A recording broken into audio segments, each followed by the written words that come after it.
Thank you for joining this Healthy Farms, Healthy Agriculture community conversation on youth biosecurity education. I'm Dr. Julie Smith. I'm a research associate professor at the University of Vermont, and I have just a few items to cover before turning things over to the moderator of this session. First, I want to recognize a few people who helped make this possible and help things run smoothly. We are hosting this Zoom with the University of Arizona, thanks to Dr. Betsy Green and Ashley Wright. And there's actually three folks: Joanna Cummings at the University of Vermont, Chris Heine at Oklahoma State University, and Susan Kerr, who is now retired from Washington State University Extension, who helped organize these youth biosecurity education conversations. Again, I'm Julie Smith. I'm the project director of the Animal Disease Biosecurity Coordinated Agricultural Project that has been going on the last few years with funding from USDA NIFA. Through this project, we have created a new Healthy Farms, Healthy Agriculture website, a couple series of online learning modules about biosecurity that we talked about in the first session of this community conversation series. We also created hands-on activities that we will be discussing in this session of the series. And we did a lot of other studies looking at different behavioral aspects of biosecurity. And if you want to know more about that, you can visit the project website at agbiosecurityproject.org. So during this fourth session in the series on youth biosecurity education, we will be hearing from the creators of the hands-on activities that complement the Healthy Farms, Healthy Agriculture online learning modules.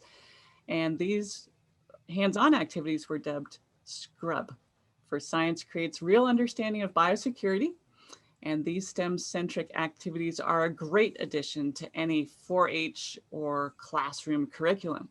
Before introducing today's speakers, I'm going to ask Joanna Cummings to take us on a little tour of the Healthy Farms, Healthy Agriculture website, just so you know where to find the SCRUB activities later.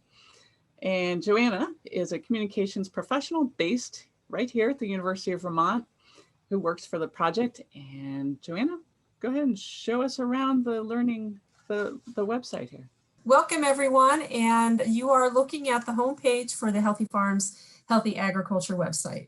I would like to, instead of trying to click through a bunch of pages, I'm going to hover over the navigation of the website so you can see all of the different sections of content that's available on the website about biosecurity for livestock and poultry. And one point I'd like to make is that the recommendations on the website are for anyone that's practicing or raising farm animals anywhere in the US. A lot of biosecurity principles are consistent no matter what types of farm animals you're raising.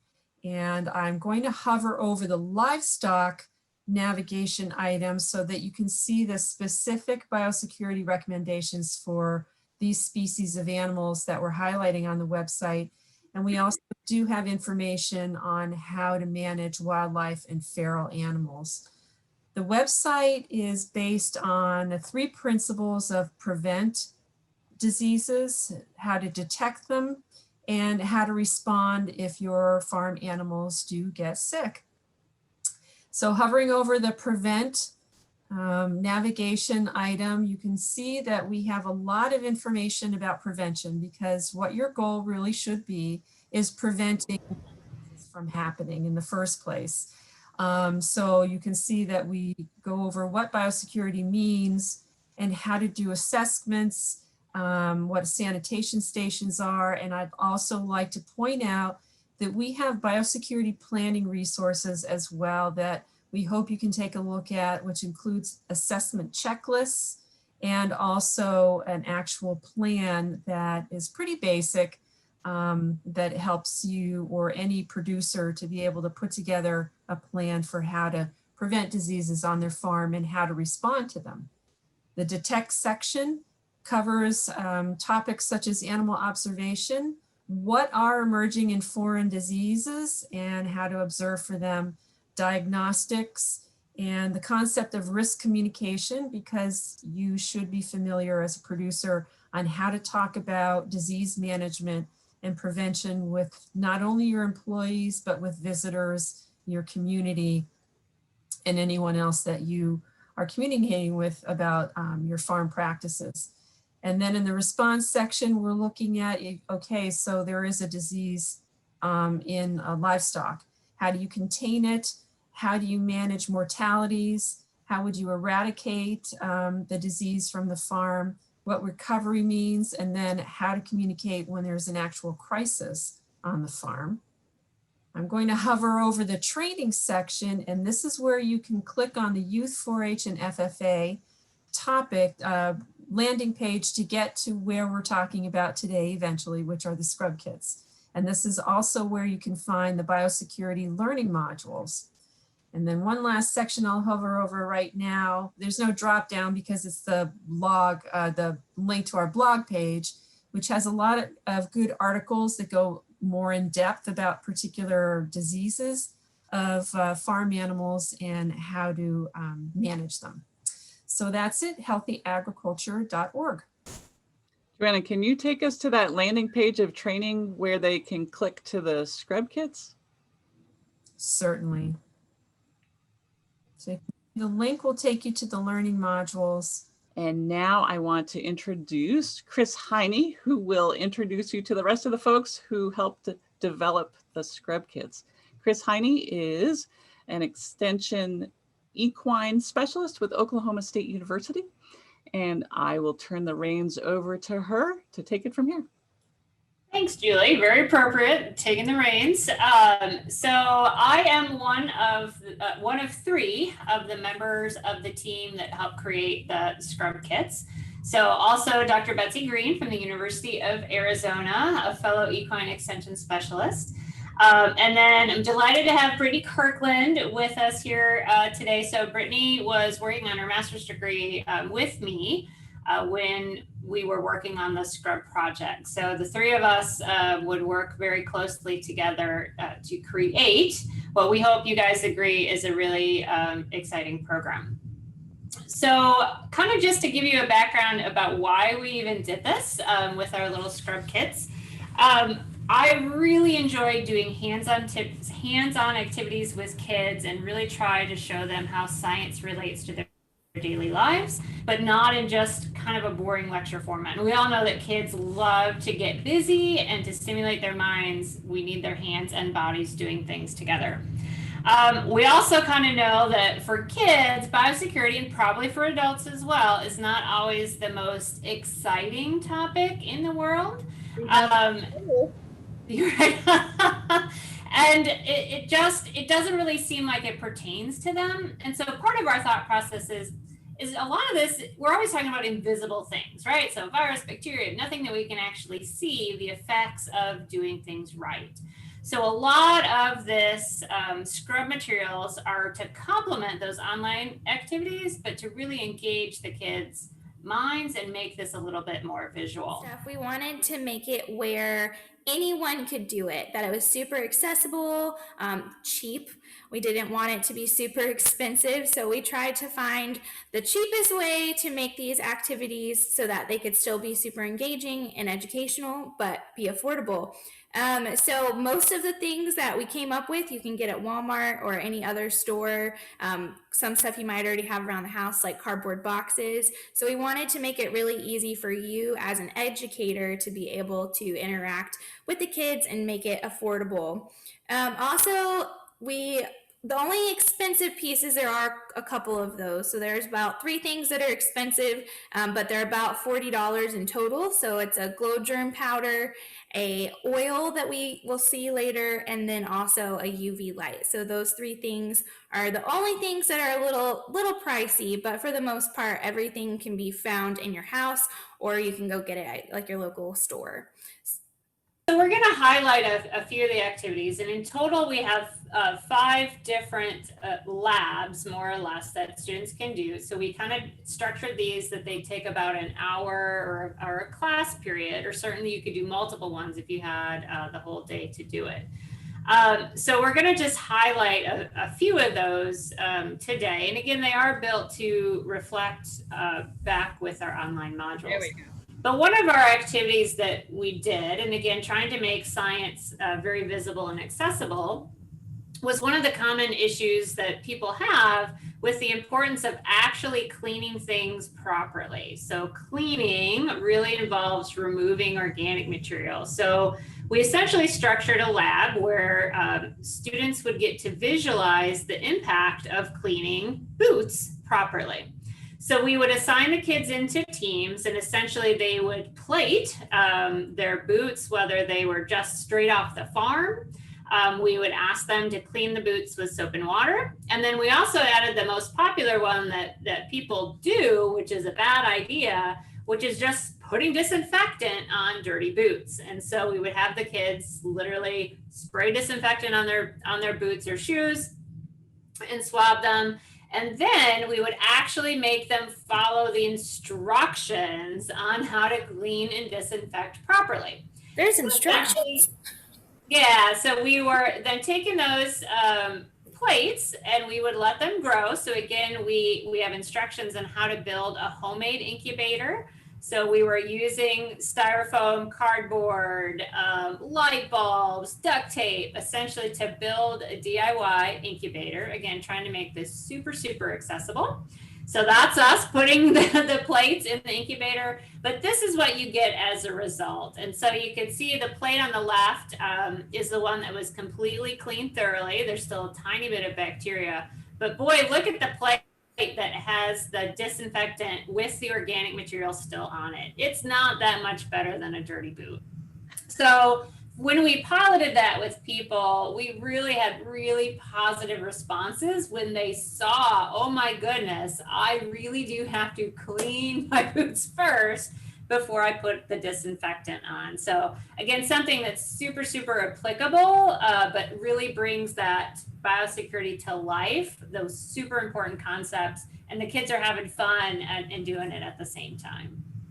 Yeah, and so one of the other activities that I piloted quite a bit around the places was the contaminated manure, cleaning a stall, cleaning a flooring, cleaning the tack, whatever the case. And so in this case, this one we learned how to do in a hotel room or conference center, and put some of the glow germ powder, which can go everywhere, into potting soil to be our contaminated manure. And so then we would put it on different types of surfaces that you might find in the barn. So whether it was floor matting, in this case, a little youth jungle, playroom footing. So we'd use boards, we'd use tile, and frankly, I went to Home Depot and went to the discard bin and got wood that was bowed or whatever, and it worked perfect for this. So other cheap ways to get this done. We set it up as a competition and said, okay, you have teams and you have these materials, and somebody broke the water pipe, so you have to use what you're given and you have to get it clean. Now they didn't realize that glow germ was in there, so they're just scrubbing away and they get the potting soil manure off, but then comes the blue light. And so this is a really good example of how to get the point across that cleaning and disinfecting and cleaning is really important, and it's not just for what you can see. And part of what we did with that one too, which I know, Betsy, you really found valuable, was it also had some team problem solving skills with it. Yes. So it wasn't even just about cleaning. We made the kids think through, how do we do this and not contaminate the water, and make it more of a real deep thought process. Yes. And some were more successful than others. And that was especially true with the adults. Yeah, and I think so. We did also a cooler building, and this one I think was one for me when we saw people interact with the activity. They took it to a whole nother level, which was also super exciting. So when we were planning this activity, we wanted kids to be able to see how they can help build a cooler and put their vaccines in it if the power goes out. So we set up a scenario where the power's gone out and you have to be able to take care of your vaccine. So our purpose with this was to let them be able to learn about how we need to care for those vaccines, but also how to construct these sorts of things with just things around their house. So we would use frozen water bottles, cardboard boxes, styrofoam. But what was really cool was that people would take it, and we built this beautiful little cooler. We have instructions on how to do that, and it was the perfect cooler. And then the kids got a hold of it, and all of a sudden they started tearing all the styrofoam up. They were duct taping all over the place, and we're like, what is going on? But it was super cool because the kids got to do some engineering with that. It allowed for us to talk about heat transfer and what that can look like. And it just was really awesome to see kids be able to play around and compete with each other and say, my cooler's better than your cooler. And they could actually measure that at the end, which was really awesome.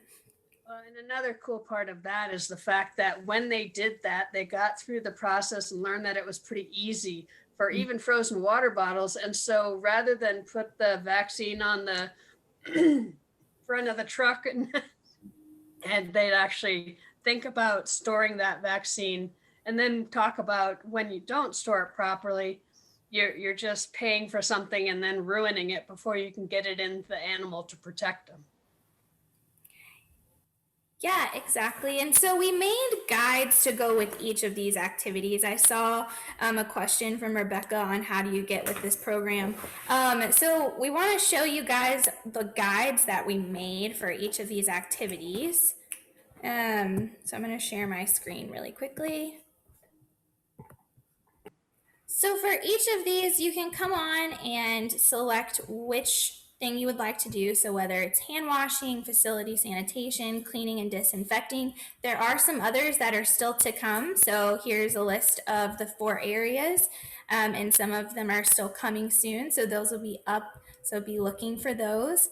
But what these guides are is it has the approximate time that it's going to take in total. There's prep time, how long the activity would take, how difficult it might be. And this is just for you to be able to evaluate whether you can implement this into your program based off of the time that you have. There's a materials list, so that way you can go to the store and get everything that you would need ahead of time. There's some videos that you can show there, or videos that you might want to watch ahead of time. And then it walks you through step by step how to prepare. We've provided some initial engagement questions, so just to kind of get the conversation going, some thoughts to be able to get to the point of what you're going to be getting to at the end and the lessons that they're going to be learning. There are step-by-step instructions. I will say, as you're going through these, be careful, especially with the materials. Some are made to be group activities. This is for a classroom or a large program. So just be cautious that if you need to break them up, that you break them up ahead of time, and that each group has the materials that they need. And then as you continue down, we have a couple of warnings for you guys as well. So we tried to make this super user-friendly, and there's also some different options. So you may, like Betsy was explaining earlier, that they did like a relay race. So you can do a relay race, or you can see who gets it the cleanest in total, and they don't get to go check or have to clean one surface before they can clean another. So there's different ways that you can do this. And then finally, we also have some discussion questions at the end, so that you can go back and talk about what the lessons were from that activity and what the take-home messages might be. And so you'll see several different, you'll see the type on the website, but Brittany, if you can go to the instructor guide that's up there, so that they can get an idea. Because one of the key things we wanted to, there you go, printable instructor guide. So if you just want to kind of slowly, so we don't get anyone seasick, take a walk through. This is actually printable. And one of the key things we wanted was to make it easy for you, whether you had experience or not. We have a quick glance at the activities. And then we have, in this case, the hand washing, sanitation challenges, cleaning, disinfecting. And so here's the at a glance, so that when you're saying, oh gosh, my speaker didn't show up, what can I do here? You have what it takes just right in front of you. Can I get this done? Did I need to set something up? And it also provides background. They provide background. So if you don't have a huge ag background, that's okay, because we wanted to make it so that you could get an idea and get the background you need to teach this. And here's, for example, the incubator and styrofoam. And of course, the incubator can also be double as the cooler as well. So whether you're keeping heat in for the plates or with the dirty boots, or you're trying to teach about vaccinations, keeping them cool, and there you go. So Chris, you want to add some more stuff? Yeah, we also added, because again, we assumed that kids are going to be coming from different interests and backgrounds. And so we also built 2 other resource guides that go with that. So we have an animal disease cheat sheet. So essentially that just gives the species, the disease, how it's transferred, and symptoms, so that you could select some diseases to talk about relative to your kids' interests. So if you have kids that are only interested in pigs, you could go through your disease list and pick out a few pig diseases. Again, just a handy little reference. The other item we put together was a series of links to news stories about animal disease outbreaks. And so we thought that was really important to give instructors, here's some easy places that you could go to start the conversation about why we have to do biosecurity. So some impacts about, this is how many animals got sick, or this is how much money was lost, or this is what happens with this disease. So just kind of some fun stories to make it more relatable to the kids. So those are also part of the resources that we built. So again, they're instructor guides that gives you all the step-by-step instructions. We have student guides, so you can hand out sheets to students and they can fill in the answers and questions as they go. And then again, some helpful resources for instructors. So the entire program is meant to be free, open access to anybody that wants to use it. And certainly you can reach out to Betsy, Brittany, or I if you have questions about how to do it. The last thing we probably should mention as far as what's in the guides, you did notice that there were links to videos. So where we thought, it might be nice to have some sort of visual to go with this as to what happens next. You can see a short video like I was describing on how to plate the boots or how to do some of the hand washing activities. We made simple little preview videos so you knew sort of what to expect. Yeah, and Chris has done, when we were in Oklahoma, we spent 3 days with the ag teachers, but then we also went to a 4-H club meeting and we had quite a bit of fun with the hand washing activity as well. I don't know if Britt, if you want to pull up and show where those videos are. Yeah. But that was something that, and of course the hand washing activity is something that a lot of people have done throughout time with biosecurity or cleanliness. But when you lay it into the situation that you're working with, then you can, I think is the video on there? It is. It's a little bit further down.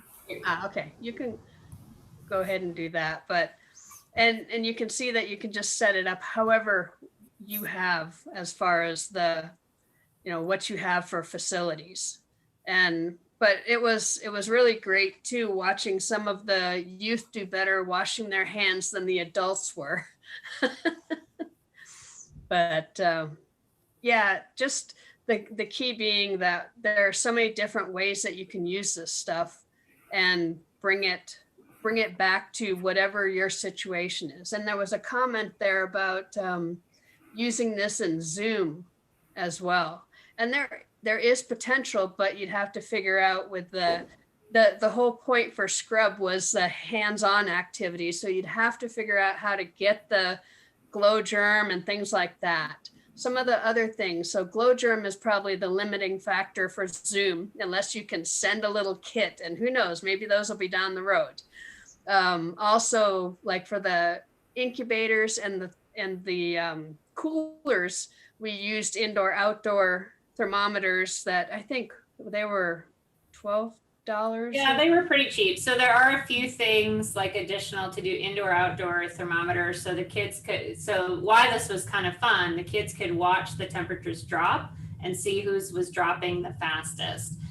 So we had the thermometer in there, and then you could extend that into all sorts of scenarios. We did it within a classroom, but you could take your cooler on the road and test it, you know, by the pickup truck or under the shade tree versus in the sun. And the whole point of that was to bring home, oh, we have to handle vaccines properly in order to get them to work. But when you put that in a competitive spirit, then that message stays in the kids' minds just a little bit better. Yeah. Brittany, what was your favorite piece that you were helping create? So my favorite was the incubation, like the incubator, because we had the little baby boots and we played with the glow germ on that one for a long time. And honestly, it turned out so great when you actually saw all the plates at the end.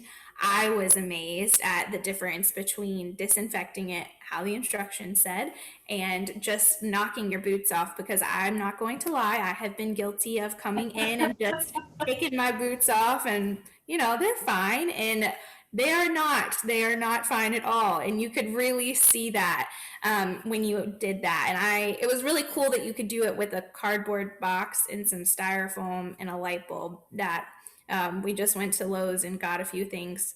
So it was just really cool that it was that simple to build, but we were able to see such a big difference. And it was really applicable. I do think Pam shared that this would be really great at fairs, and I do think this would be really cool. This is also something that I've always thought would be really great for the public to see too. This could be a great educational thing. We always think of our 4-H kids, and this is fantastic for 4-H kids, but I also think it would be cool to have like a booth at a fair where you could interact with some people who might not necessarily know these things about agriculture or biosecurity as a whole, and they can get to see this as well. And I would say, Brittany brings up a good point. We piloted this with kids. So we did this quite a bit at some youth camps that we hosted, but we piloted it by teaching adults as well. And they were as excited about doing this as the kids. And so, you know, I always think I'm still a kid at heart, and Brittany and I had so much fun designing these and doing it, but everybody we showed it to had fun while we were learning. So we tried to find ways to mimic the spread of disease. And so you may see these in other things where kids exchange like cups and fluids, and then there's a color change. But we looked through all the different options that were out there, and we prototyped them and tried to find the safest version, the cheapest version with household items. And so the one that we landed on, we ended up using dried milk and cornstarch. And so the kids would have either just powdered milk in a cup that they would have to add water to make a solution, or we had the one sick hidden kid that we had put some cornstarch in with their powdered milk. So they couldn't tell because the color was all the same, which was which. And then you go through the kids interacting, and we would always pretend they were animals at an auction or something like that. Somebody that didn't get tested before they went to the auction, or they didn't get their health papers and snuck in. So, and now they're nose to nose contact. So we always kind of played it like an animal activity. And then we would then have the state vet show up and test them all. So we would kind of pretend that the vet was testing them, or we were sending samples off to Plum Island to see if they had a serious disease. And so our indicator solution was just betadine. So easy. You put betadine in it. And if they were healthy, it would stay the yellow color. But if they were sick, it turned such a lovely, gross, murky purple color. Kind of made it fun and lighthearted. So we also, because we wanted to be sensitive to kids and they're not being shunned, or like the kid was diseased, that's why we always pretended they were animals. So we were here's the sick animal that gets culled. So it was just kind of a fun twist on how to do a disease transfer lab to make them think about how easy it is for something to spread. We don't want the conversation to end here. So we're going to show you another website. So this one is not our website. This is actually on the Connect Extension site, which is a resource offered by the E-Extension Foundation. And on Connect Extension, Healthy Farms has a subgroup. So we are the Healthy Farms Biosecurity Community, and you can find us on Connect Extension. Connect Extension is open to anyone in Extension, and it's not limited to people in Extension. So you can register for an account in Connect Extension and then find your way over to, I think it's under subgroups. You'll see a tab when you first log on for subgroups. And if you find the search feature, you can plug in biosecurity or you can plug in Healthy Farms, and it should put our community up on the list for you to select to join. Joanna, you want to circle that search spot? There's kind of, Yeah, the little magnifier can be a little hard to make out, and then it opens you up kind of an invisible box, but you can type in that There you and you can find your way to our community there. And what we have set up on, Julie, I just wanted to point out as well, the URL for the subgroup is at the top of the screen. So you see extension.org, Connect Extension subgroups. So they can, when they log in to Connect Extension, they can put in this URL as well. But yeah. So, and another point I want to make is that I'm the administrator for this page. So some of what you're seeing in the menu is not what you'll see as a member. So just remember that. yep. So what we have in our biosecurity community right now are 3 different forums. So we've been having conversations about different topics. So we have forums in here already about mortality composting, one about One Health, and now we have one set up on youth biosecurity education. And we hope that those of you who are out there who are planning to use our learning modules, use the Scrub activities, will join the community and keep this conversation going. And the reason why I encourage you to do that is because it's so easy for us to send an email to one person, right? Get an answer back, and maybe that works for us, but maybe other people had the same question, or maybe people had different solutions to the problem or challenge that was raised. And if we ask the questions in the forum, then we can kind of crowdsource the responses and different strategies and solutions if we're running into problems, and it all stays in one place instead of getting lost in an email folder somewhere and you're not sure where to find it when you need it. So if we keep conversations about the learning modules and the kits and anything to do with youth biosecurity education right here, some of the thoughts that we had earlier about what makes it hard for youth to think it's important, how do you get over that? Those are things that we can talk about in this community. When you join, you have a profile, and I just want to mention that you want to edit your profile and you want to select the settings, the notification settings that work for you. Connect Extension can send a lot of notifications, so you're going to want to adjust that to get the notifications that work for you. What else do I want to say about the community? So we've set this up as what we're calling a learning community. So it's all about being part of a community with others with shared interests. And everyone who has joined these community conversations is interested in helping youth better understand and apply the biosecurity principles and practices that we've been talking about, especially in our animal programs, but also just for ourselves, right? These apply to public health as well as they do to animal health. And so these are great principles and concepts for our youth to understand and share with those around them. So we are almost at the end of our time today. So thanks again to Chris and Betsy and Brittany for presenting and for developing these great resources, and for Betsy and Ashley at the University of Arizona for hosting this session and helping everything go smoothly, and Joanna for getting everything up on the website so people will be able to find these resources after leaving this session. And as mentioned earlier, we appreciate your feedback on this session and hope that you'll fill out that short survey for us. And if you have additional questions, feel free to reach out to any of us. You can find our contact on the Healthy Farms, Healthy Agriculture website. So this concludes our fourth and final session in this series on youth biosecurity education. We thank you again for joining us for this Healthy Farms, Healthy Agriculture community conversation, and hope to see you in another series in the future.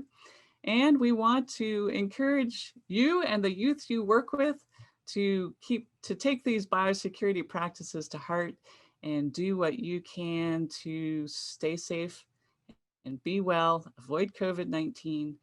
And I think the best way to do that is to be biosecure.